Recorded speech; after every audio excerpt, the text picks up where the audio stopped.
Salut à tous et à toutes. Dans cette petite vidéo, on va faire un exemple concret. On va essayer de reprendre tout ce qu'on a vu pour arriver à faire ce site web là qui va avoir deux pages. Donc on va voir la liste de nos clients ici.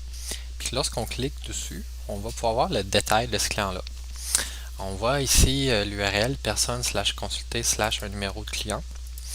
Et lorsqu'on revient, c'est juste personne qui apparaît comme URL ou personne listée, ça apporterait à la même place. Donc les deux URL pointent sur la même action du même contrôleur, le contrôleur personne. Donc on va essayer de faire ça. Il y a une petite notion qu'on n'a pas vue, c'est le passage de paramètres. Comme ici, on voit on a un 2, puis quand on clique ici, on a 3. Fait que l'ID de la personne. Mais on va pouvoir l'expliquer en même temps dans la vidéo. Puis on voit que quand on consulte, puis que la personne a été fraudée, ça fait un petit message comme ça. Donc commençons. Il nous faut un contrôleur. Contrôleur personne. Donc là, ici, je suis dans l'exemple qu'on a utilisé dans les autres vidéos. Je vais rajouter un contrôleur vide. On ne va pas tout de suite utiliser la magie et on va faire personne contrôleur.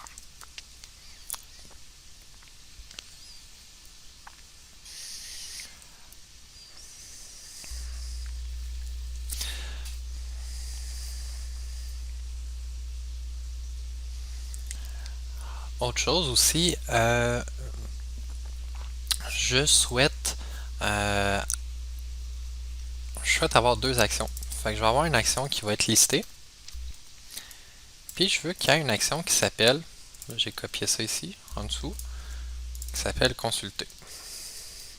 Consulter, il va avoir un ID. Fait qu'il va recevoir ça en paramètres. Éventuellement. Pour lister les personnes, ce que je vais faire, c'est que je vais réutiliser la même liste de personnes qu'on a utilisé tantôt. Donc, je vais aller au niveau du Home Controller, puis je vais aller recopier cette fonction-là ici. Puis je vais être liste personne, obtenir liste personne, je vais la copier, puis je vais la coller. Normalement, on ne ferait pas faire du copier-coller de code comme ça, c'est vraiment pas beau. Puis on ne ferait pas ça en temps normal. Mais éventuellement, on va voir certaines manières de gérer les données plus cute. Donc là ici, tu es en train de chialer à cause que personne ne sait pas c'est quoi, mais c'est normal. Je suis dans le namespace contrôleur, puis personne c'est dans le namespace modèle. Fait que c'est pas la même place. Je mets la souris dessus, je fais Alt, Enter, et je prends le premier choix qui va racheter le using. Parfait. Bon, pour ma vue, pour lister, qu'est-ce que je vais faire? Je vais je vais aller obtenir mes données. Fait que mettons, je pourrais l'appeler mes données. Je vais dire c'est égal au résultat de l'appel de la fonction obtenir liste personne. Après ça, ces données-là, je vais les donner à ma vue. Fait que ma vue, ça va être une vue qui va servir à afficher, c'est cette vue-là ici, qui va servir à afficher une liste de personnes. Donc, cette vue-là, ça va être une liste typée. Fait que ça veut dire que son modèle, ça va être une liste de personnes. Fait que comme ici. Fait que là, mes données, tu vois, ben, c'est une liste de personnes, puis je l'ai obtenue en appelant cette méthode-là, qui normalement ne se trouverait pas dans le contrôleur, serait ailleurs, mais on va voir ça éventuellement. Bon. Qu'est-ce qui me manque? J'ai un contrôleur pour recevoir la réponse. J'ai mon action. Elle est quand même bien écrit, mais je n'ai pas de vue associée. Fait que j'ai pas la vue listée. Fait que pour rajouter une vue associée à une action, tu fais clic droit dessus, ajouter une vue. Puis là, on pourrait jouer avec modèle, nanana, puis être super cool. Et pour là, ce qu'on va faire, éventuellement, on va voir ces actions-là, ça va être vraiment sympathique. On va faire juste ajouter. Puis on va l'écrire nous-mêmes le code qui va aller dedans.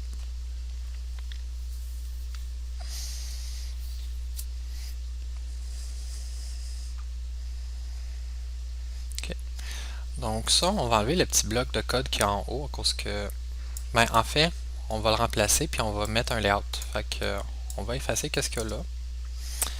Puis éventuellement, on va marquer layout égale un template, le frame à utiliser pour notre page. Fait que là, j'ai un listé. OK. Je vais aller au niveau du Home Controller, puis je vais Le consulter, je vais faire la même chose. Ajouter une vue. Consulter.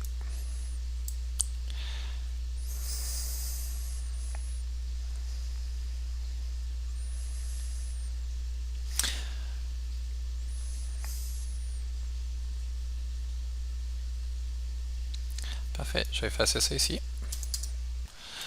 Fait qu'on va juste vérifier que déjà je suis capable d'appeler mes deux actions, puis que mes deux actions retournent bien les vues. Oups, ça je vais le fermer. Fait que juste vérifier que ça, puis ça marche. Même si dans cette vue-ci, je n'utilise pas encore le modèle. Juste voir que c'est pas pire. Je vais lancer l'application. Ça, je vais le tasser. On n'a plus besoin. Et là, je vais aller essayer les routes. Donc, je vais taper personne / lister. Ok, lister, ça marche. Consulter, ça marche aussi. Yay! Parfait. Si je voudrais faire en sorte que ça m'apporte à personne / consulter, donc le contrôleur personne et l'action consulter, il faudrait que j'aille modifier dans le premier fichier, le fichier qui est à le startup, et qu'on change un peu la règle ici. Donc dire que la valeur par défaut pour le contrôleur, c'est pas home. On va arrêter l'exécution. Mais maintenant, ça va être rendu personne. Puis l'action à exécuter par défaut, ce ne sera plus index, mais ça va être listé. Comme ça, quand on démarre l'application, ça va directement nous apporter sur la page de lister sans qu'on ait rien d'autre à faire. Fait que sans qu'on aille à taper un URL plus long, fait que l'URL la plus courte va nous apporter sur notre page en question. Bon. Là, ça, c'est juste des chaînes de caractères, c'est pas un document HTML. Okay. Donc, si on regarde ça ici, c'est juste, ben, oui, c'est une balise HTML, c'est un élément HTML, mais il n'est pas dans un document HTML. Ce qu'on va faire, c'est qu'on va se faire une page de layout, pareil comme on avait fait tantôt. Donc, dans Shared, faire clic droit, ajouter vue. Ah, il est grisé, c'est à cause que je suis encore en exécution. Fait que je vais peser sur le bouton pour arrêter l'exécution. Okay, là, ça va marcher. Fait que dans Shared, je vais faire ajouter une vue. Je vais l'appeler bas en bas, layout. Puis là, je vais l'appeler, mettons, 2. Fait que je vais lui donner un autre nom que celle qui est déjà là, sinon ça ne marchera pas. Faire ajouter. Puis je vais tout scraper qu'est-ce qui est dedans. Puis je vais le remplacer par mon gabarit de départ, qu'est-ce que je vais avoir comme structure pour ma page. Fait que ça donne que le gabarit de départ, vous l'avez déjà. Il est fourni. Layout 2 qui est ici. Donc un document qui utilise Bootstrap avec mettre le contenu ici. Fait qu'on va copier ça, puis on va le mettre ici. Là, si on veut que nos deux vues, fait que ces deux vues-là, aillent aller remplir le trou qui est ici, mais il faut qu'on aille aller mettre la directive en commercial render body. Fait que cette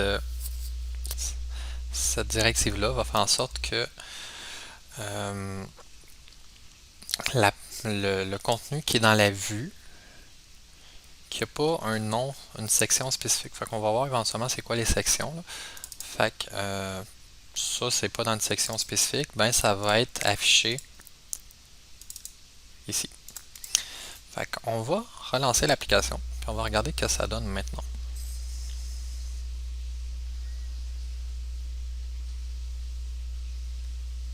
Une demi-heure plus tard. Ah, j'ai même pas cliqué. Bon, j'aurais attendu un peu longtemps. Juste un peu.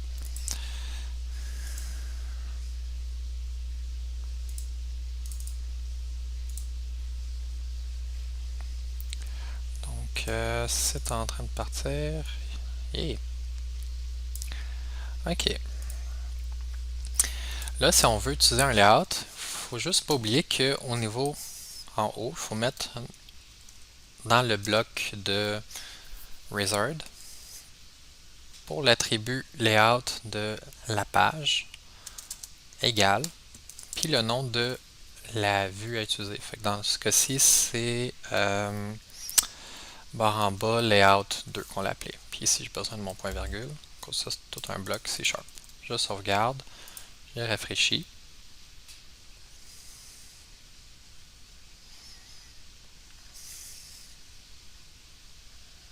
Ça marche! Yeah! Ok, donc ici, j'ai pas le mot listé, mais j'ai plutôt mes clients fidèles que je vais écrire. Je vais mettre un petit paragraphe en dessous. J'aime la confiance qu'ils m'accordent et je leur redonne en retour. Bon. Après, bon, si je regarde, je vois le résultat. Moi, je suis supposé de voir ici une liste de tous les clients. Ça veut dire que la vue ici, les données qu'elle va utiliser comme modèle, c'était une liste de clients. Fait que j'ai besoin d'indiquer que ma vue, c'est une liste, qu'elle utilise comme modèle une liste de clients. Fait que je vais mettre un A commercial, modèle en minuscule, liste, puis là, une liste de personnes. À cause c'est pas des clients, mon application, c'est des personnes. Puis là, il dit, ouf, je sais pas c'est quoi personne. Ben là, c'est à cause que je l'ai pas écrit au long. Fait que ici, il faudra que je rajoute un using avant pour dire, ben personne, c'était dans un certain espace de nom. Fait que je vais mettre un using pour dire ça, ça vient de exemple.modèle. Ok, c'est parfait. Fait que là maintenant, si j'essaie d'utiliser le mot en majuscule modèle dans mon wizard, ça va faire référence aux données qui ont été transmises ici, qui sont une liste de personnes. Fait que par exemple, je vais faire un A commercial modèle. Je vais juste faire un compte. Je veux juste voir combien que j'en ai. Ah, j'en ai 3, c'est bon. Fait que modèle, c'est une liste. Fait qu'une liste, on est capable de faire des boucles dessus. Fait que là, nous, ben, on pourrait vouloir faire un tableau. Okay?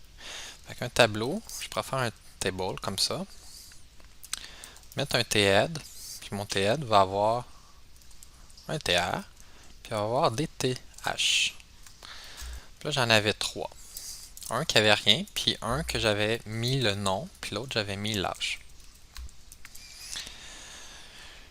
Là, je suis dans Bootstrap, fait que je pourrais mettre une classe à mon tableau. Par exemple, je pourrais mettre la classe Table pour qu'il prenne tout l'espace, puis je le voulais en plus en noir, fait que je vais mettre Table Dark, qui est une autre classe de Bootstrap, pour que ce soit plus en noir. Si je rafraîchis, ça fait cute comme ça. Par la suite, moi, qu'est-ce que je vais avoir, c'est un tBody qui va contenir des TR et 3 TD. Un avec l'image, un avec le nom, puis un autre avec l'âge. Sauf que là, je ne sais pas combien que j'en aurai de TR. En fait, le nombre de TR va dépendre du nombre de personnes que j'ai. Fait que le nombre d'éléments dans mon modèle. Fait que mon modèle, ici, j'en ai 3. Mon modèle, je suis capable de faire une boucle dessus. Fait que ici, qu'est-ce que je vais faire, c'est que les TR, je ne vais pas les hardcoder, que j'en ai 3, mais je vais faire plutôt une boucle. Je vais faire un for each. Fait que pour tous les éléments qui sont dans mon modèle, fais-moi un nouveau TR avec du nouveau contenu pour le TD. Fait qu'on va le faire ensemble.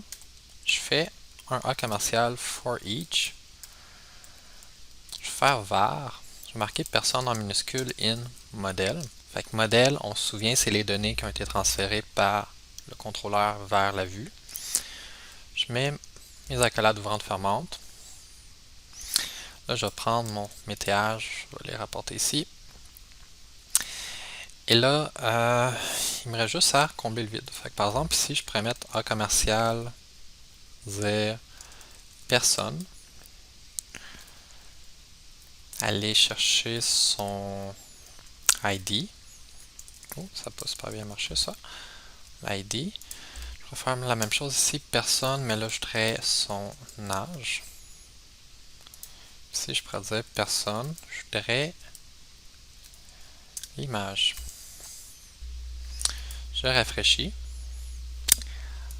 Ça fait ça. OK. On est proche quand même du résultat, mais pas tout à fait. Il en manque une petite affaire. Donc, bon, il faudrait que ça, ce soit des images. Fait qu'on connaît un élément HTML qui sert à représenter les images. C'est des images. On va dire comme source, ça va utiliser la valeur de la propriété image de la personne. Pour le alt, je pourrais juste marquer image du client, ce serait correct. Si je fais ça, puis je sauvegarde. Là, j'ai des personnes, mais ils sont un peu grandes. Ben, dans Bootstrap, il faut utiliser une classe sur les images, image fluide, pour pas que ça déborde trop. Ok, cool. Puis là, si on veut que notre colonne soit d'une certaine taille spécifique, on pourrait mettre sur la colonne, par exemple sur le TD, un width de 150 pixels. Là, ça commence à être beau. Là. Bon, ok. Bon, ici j'ai marqué l'ID, mais en réalité c'est pas l'ID, c'est le nom de la personne que je veux. Ok. Fait que je vais faire la chose suivante, je vais mettre le nom. Sauf le nom, il faut qu'il soit cliquable, puis il m'apporte vers une certaine page. Fait que pour qu'il soit cliquable, je vais l'entourer d'un A, pas un S, je recommence. Un A. Je vais mettre le nom à l'intérieur. Fait que j'ai un TD qui a un A, puis le texte qui va être affiché, c'est le nom. Jusqu'à date, ça donne ça. Pour qu'il soit cliquable, il faut que je mette un href, puis je mets quelque chose. Okay? Mettons là, je mets juste ça pour l'instant. On voit que là, ça devient cliquable. Mais le lien, vers où est-ce que je veux l'apporter, ben c'est... moi, je sais que ça va être personne, l'URL personne, slash le numéro de la personne. Fait que je pourrais dire slash personne.id. Comme ça. Puis, non, c'est vrai, il manque le consulter. Puis, chose hyper importante, il faut que ça commence avec un slash au début. Pour dire, je pars de la racine du site, je me rends dans personne, le dossier personne, pas le dossier personne. Sinon, ça va être en fonction de où est-ce que tu es actuellement. Donc, on va mettre un slash comme ça ici. On rafraîchit. Fait que là, on a des URL, puis tu vois en bas dans le navigateur, c'est marqué personne slash consulter slash 1, personne slash consulter slash 2, personne slash consulter slash 3. Fait qu'on a un petit départ, c'est bien. On va enlever le modèle compte d'ici. Fait que là, cette page-là, elle ressemble à ce que je m'attendais pour la liste des personnes. Prochaine étape que je vais faire, c'est coder cette interface-là. Ah, le consulter. Consulter, première des choses, il va avoir la directive pour le layout. Fait que je peux la copier d'ici, aller dans consulter puis la mettre. Fait que déjà là, je vais voir le début. Après ça, le modèle, ça va être quoi ici?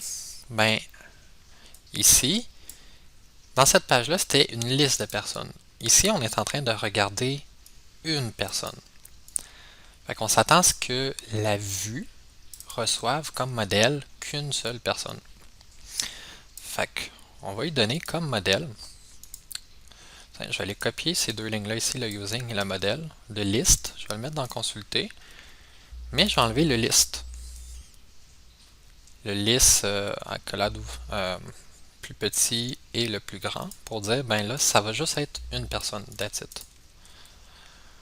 Je sauvegarde. Et ça n'a rien changé, c'est normal. Ça, c'est juste pour indiquer que si jamais j'utilise modèle avec un M majuscule dans mon code, comme on a fait ici, ben, indiquer c'est quoi le type de ce modèle-là. Donc, c'est normal, ça n'a rien changé.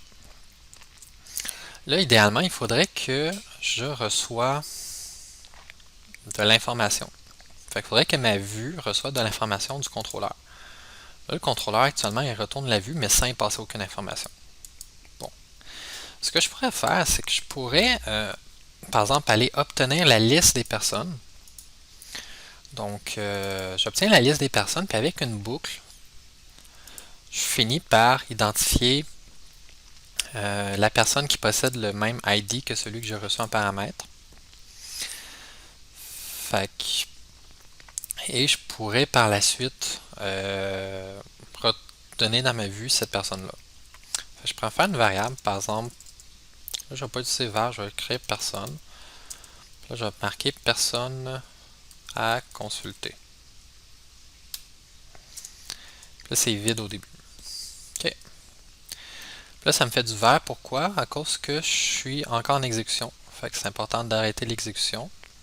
Parce que sinon, ce ne sera pas à jour tantôt. Donc, OK. Personne à consulter comme ça. Après, je pourrais obtenir toutes les personnes. Fait que je pourrais faire une variable qui personne comme ça égale obtenir liste personne. Là, il faudrait que je boucle. Puis, je pourrais faire un for each. Par exemple. Pour toutes les personnes dans mes personnes. Là, je pourrais aller comparer l'ID. Fait que si la personne, le ID, c'est le même que celui que qui était dans l'URL. C'est un double égal ici. Ce que je vais faire, je vais dire, OK, ben la personne à consulter, c'est finalement la personne qui est là. Fait que si j'ai 3 personnes dans ce cas-ci, ben il y en a un des 3 qui va être la personne à consulter, puis je vais pouvoir l'afficher. Fait qu'après ma boucle, je pourrais dire, OK, je view, j'affiche ma vue, mais avec la personne consultée. Puis je la return. Finalement, j'aurais pu juste peut-être écrire ça là, mais je ne l'ai juste pas fait.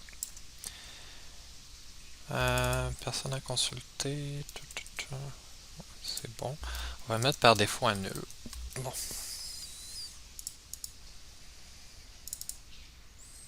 OK. Donc, là ici, ce qu'on va faire, ben, on va tester que ça marche bien. Fait que dans consulter, le titre, c'est supposé être le nom de la personne. Fait que je pourrais marquer modèle, avec A commercial modèle, marquer point nom. Puis là, tester mon contrôleur, puis voir est-ce que ça marche. Mais je vais même le tester en mettant un breakpoint. Fait que je vais cliquer ici. Fait que là, j'ai mis un point d'arrêt. Je vais lancer l'application.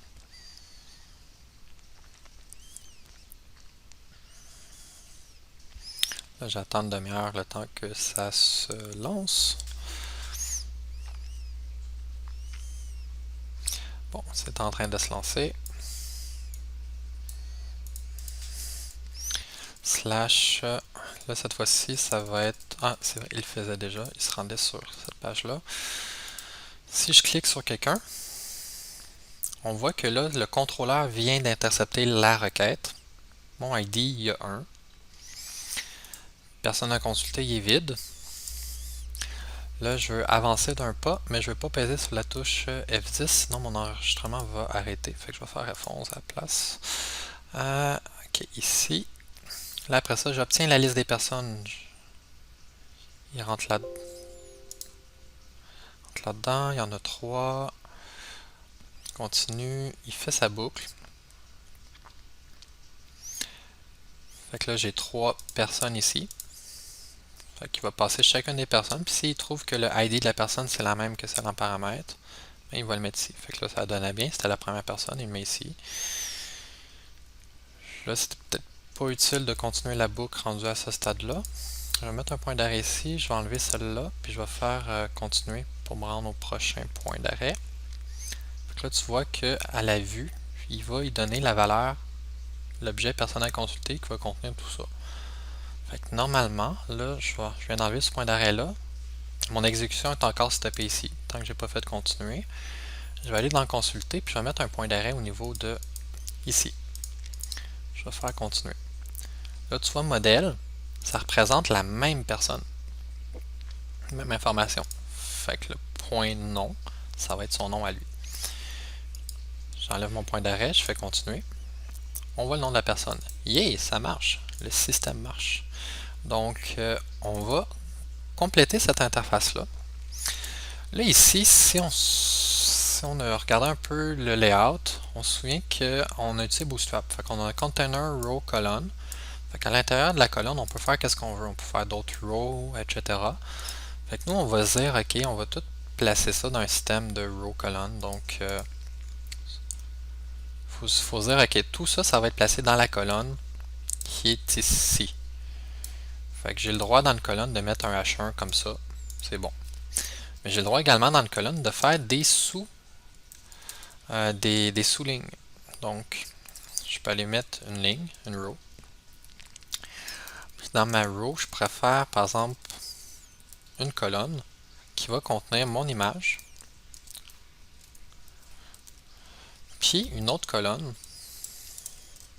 qui va contenir mes données. Donc, je vais séparer mon écran en deux. Fait que la moitié, ça va prendre l'image, puis l'autre moitié, ça va être les données. Fait que je vais dire, OK, je vais me faire une image. Mon image, comme source, ça va être par rapport à mon modèle, qui est une personne, la propriété image. Je vais mettre la classe image fluide, fait qu'IMG fluide, et je vais mettre un alt, je vais marquer image du client, comme ça. Okay. Le prochain en dessous, ben, je pourrais même sauvegarder et rafraîchir pour voir.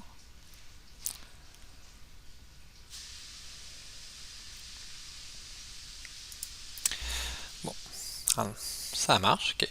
Fait que dans l'autre colonne, qui est l'autre moitié, je vais afficher d'autres affaires. Fait que je vais marquer nom, je vais faire un saut de ligne, je vais afficher le nom de la personne. Fait que modèle.nom, je vais faire un double saut de ligne, je vais marquer le NAS, en majuscule, un saut de ligne, je vais afficher le NAS, fait que modèle.nas. Je vais faire un double saut de ligne.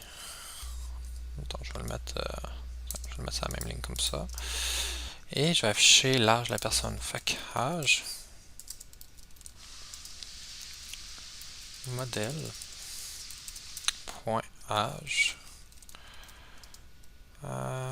C'est bon. Puis je vais aussi me rajouter, je vais me rajouter plein de BR. C'est pas cute comme interface là. Plein de sauts de ligne comme ça, c'est pas beau. Mais c'est mieux utiliser des margins, etc. Mais on va sauver du temps. Puis après, je vais me faire un bouton avec Bootstrap. Fait que je vais me faire un élément A qui va pointer sur personne, qui va avoir la classe btn pour bouton. Puis je veux que ce soit un bouton comme qui est gris. Je vais l'appeler un bouton secondary. Fait que bnt-secondary, ça va mettre la couleur gris. En passant, la couleur, ça dépend de ton thème de Bootstrap. Là. Tu peux changer le thème en conséquence. Fait que si je sauvegarde puis je regarde ça, là, on est vraiment proche du résultat final. Puis là, mon lien, il fonctionne. Fait que là, je suis content. Toute chose qui manque, moi, je le ferai en sorte que si le client il avait été fraudé, de mettre un message en rouge ici, ce client a été fraudé. En fait, le seul qui a été fraudé jusqu'à date dans mes clients, c'était Denis. Fait que je voudrais afficher à côté du NAS de la personne ce message-là. Je vais faire, ben, si je veux l'afficher à côté, ça veut dire que je vais mettre ça avant les BR. Puis je pourrais utiliser un if. Fait que je pourrais dire, ok, ben si if le modèle a été fraudé, c'est égal à true. C'est vrai. Ce que je veux que tu fasses, je veux que tu fasses un span, fait qu'une balise inline qui va se placer à côté du NAS avec un certain style. Fait que par exemple, mets une couleur red, je veux que tu le mettes en gras, fait qu'un font white bold, je prononce vraiment pas super bien en anglais, mais c'est pas grave, vous comprenez, vous avez la vidéo. Text transform uppercase, comme ça ici. Fait que j'ai mis un style inline et je vais marquer à l'intérieur du span sur client a été fraudé. Je sauvegarde, je rafraîchis, et on voit que ça marche. Mais à cause que ce client-là, si je mets un point d'arrêt, ici, là, je réexécute ça, tu vois que ce client-là a été fraudé, c'était à true, ça fait que ça a rentré. Je fais continuer, mais si je m'en vais voir un autre client, par exemple, je m'en vais aller voir Robert, mais Robert, lui, c'est faux pour cette propriété-là. Si je fais continuer, ça n'a rien généré, ça n'a pas généré ce panne-là. Donc, c'était l'exemple. En passant, le code qu'on a fait, c'est bien, mais on va voir des améliorations possibles. Donc, si vous avez déjà codé un petit peu ASP.NET dans le passé, on va voir qu'il y a des manières plus simples de faire certaines choses, mais c'est quand même un début pour comprendre la base de comment que ça marche. Donc, j'espère que vous avez aimé faire cette petite application. Fait un petit retour. Et on se dit à bientôt.